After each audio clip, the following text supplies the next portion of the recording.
Welcome to the Not Old Better Show. I'm your host, Paul Vogelsang. As part of our Smithsonian Associates Art of Living series, our guest today on the Not Old Better Show is Hugh Byrne.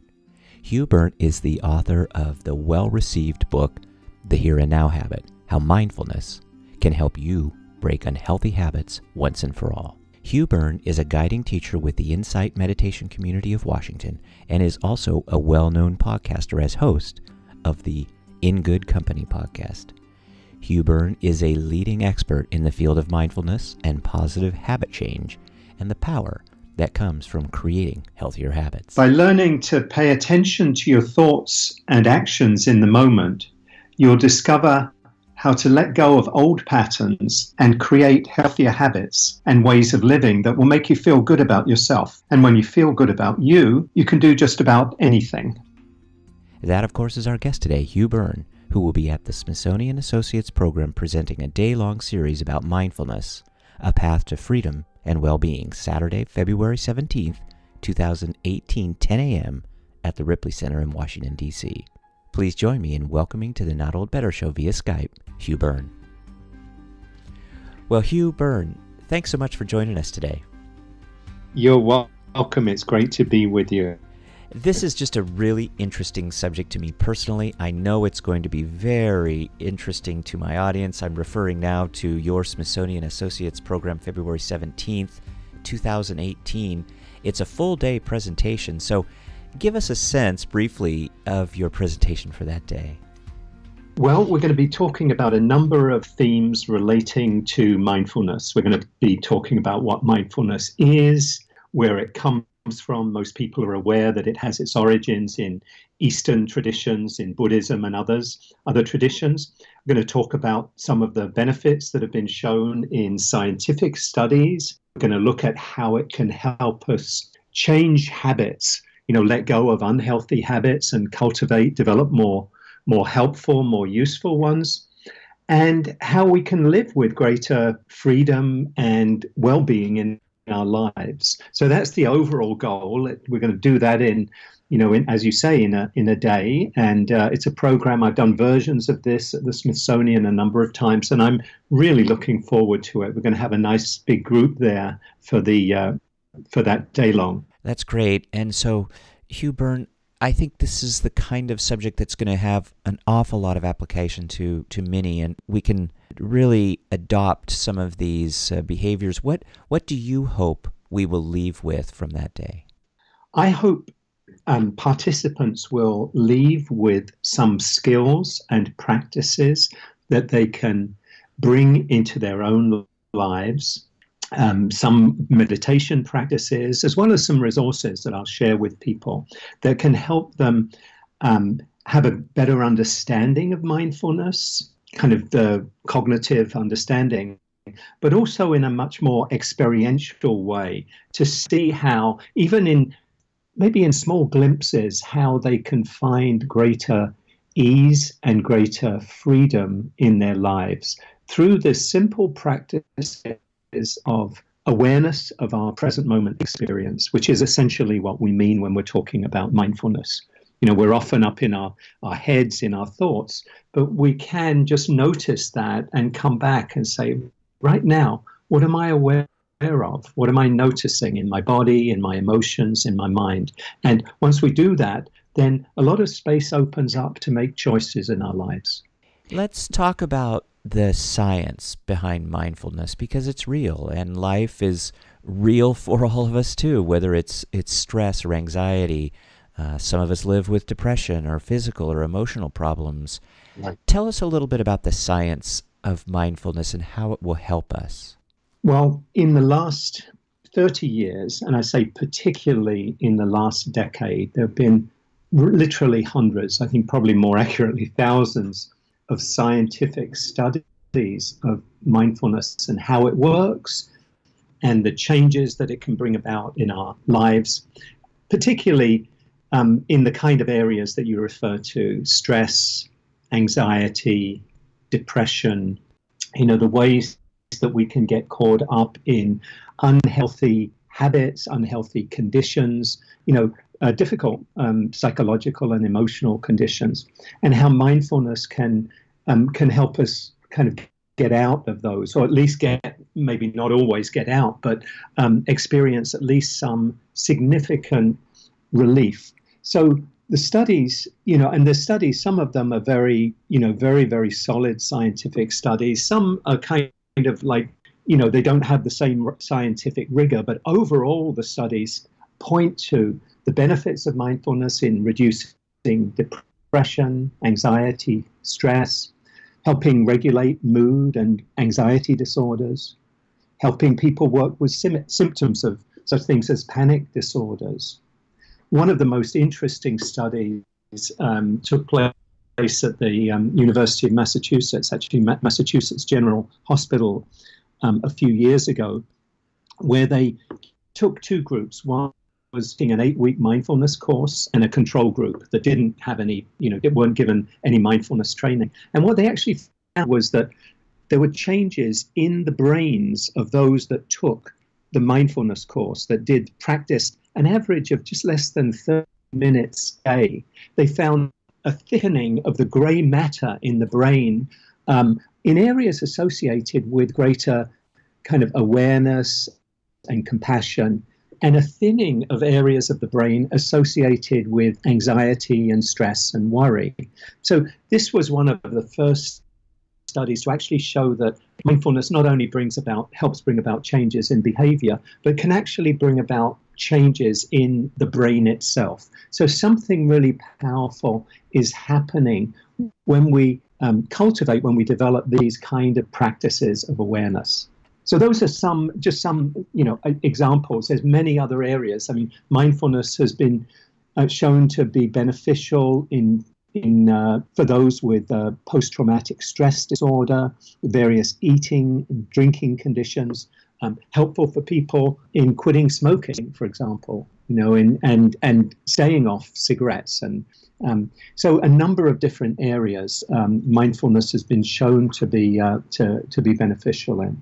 And Hugh Byrne, you talk a little bit about some of these habits, whether it's smoking or some of the other bad habits that we can all get into, and you refer to this as part of your work in terms of habit change and using mindfulness to overcome some of these habits.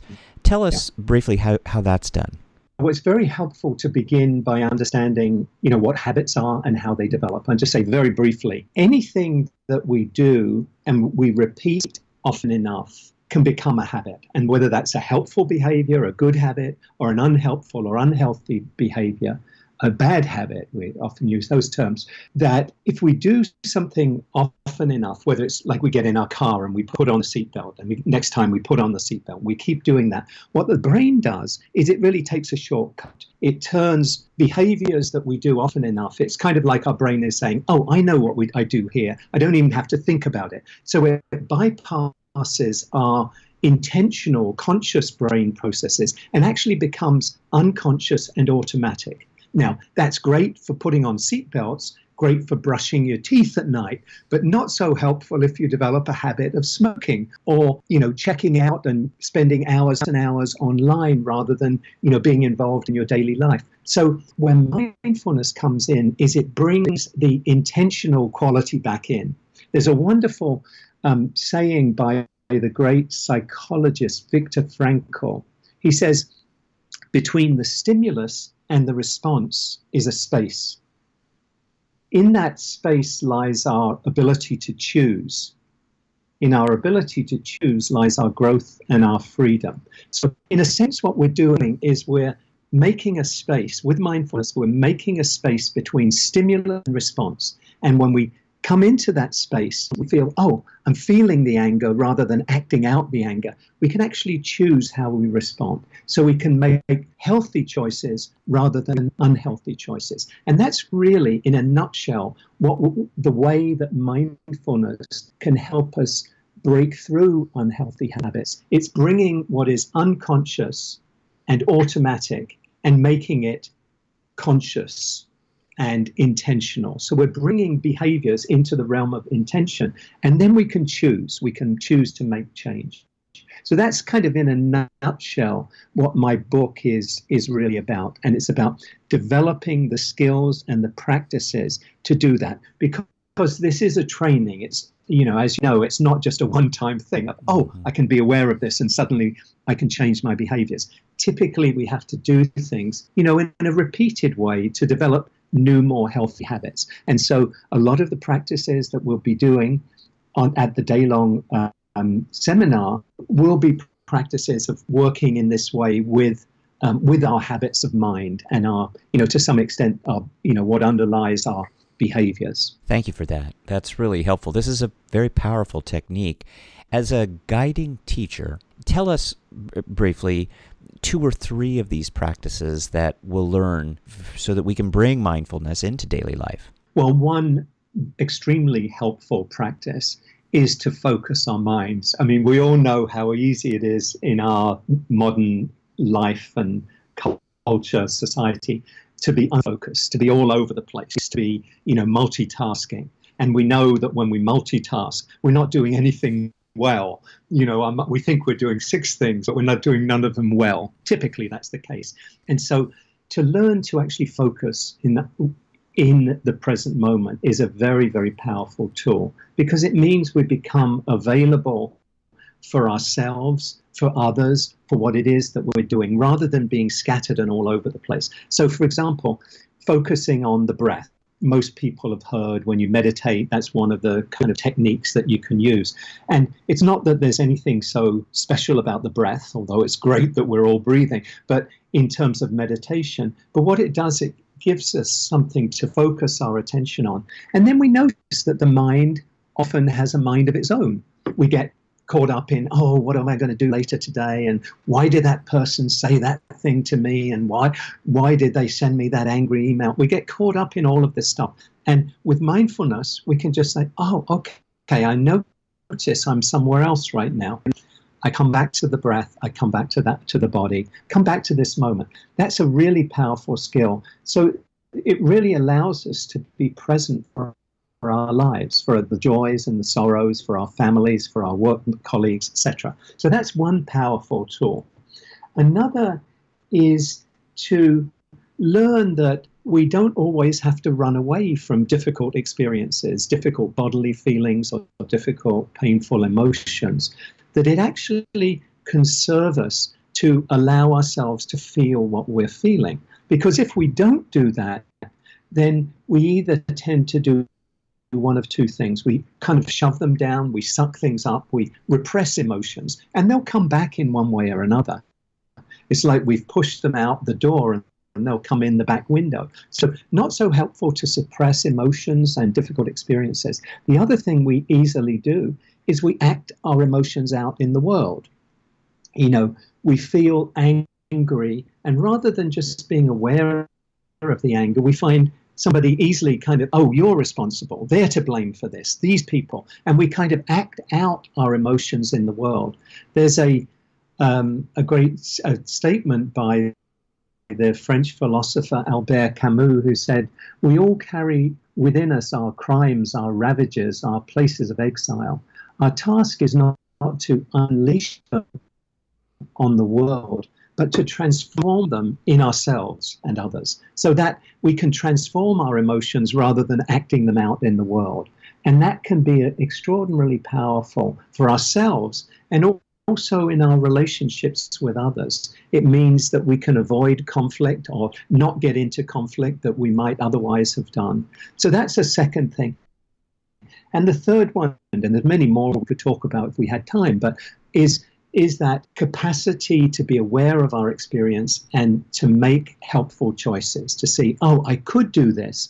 I could have the cigarette. I could space out for a few hours and veg out watching, sports or on the internet. But actually, it would be more helpful for me to, get on with something, working on my taxes or taking a walk or, going on a hike or whatever. So with mindfulness, we can find that space between stimulus and response. We can make choices. And if we can make choices, we can make more healthy ones. So those are a few examples of some of the skills that we can cultivate, that we can develop through mindfulness. Hugh Byrne, I am just fascinated by this subject. I could talk to you for a long time. It's really so nice and generous of you to give us this time because we can hear the power of the subject, but hear your passion, and we'll experience that passion certainly on February 17th at the full-day presentation at Smithsonian Associates. But Hugh Byrne, thank you so much for spending a few minutes with us today. Thank you. It's been a real pleasure, Paul, and I hope we do have a chance to talk some more about these themes. Thank you so much. I hope that too, Hugh. Thank you. My thanks to our guest today, Hugh Byrne, who will be at the Smithsonian Associates program presenting a day-long series on mindfulness, A Path to Freedom and Well-Being, Saturday, February 17th, 2018. My thanks as well to the Smithsonian team for all they do to support our interviews. As usual, we'll post links to everything, and also as usual, my thanks to you, the listeners, for joining me today. Your time is valuable, and I'm grateful you're spending some of it with me. I'm always interested in feedback, and you can leave that at iTunes, Google Play, or send me an email at info@notold-better.com. Stay tuned for our next show, another great one, as we talk about better. The Not Old Better Show. Thanks, everybody.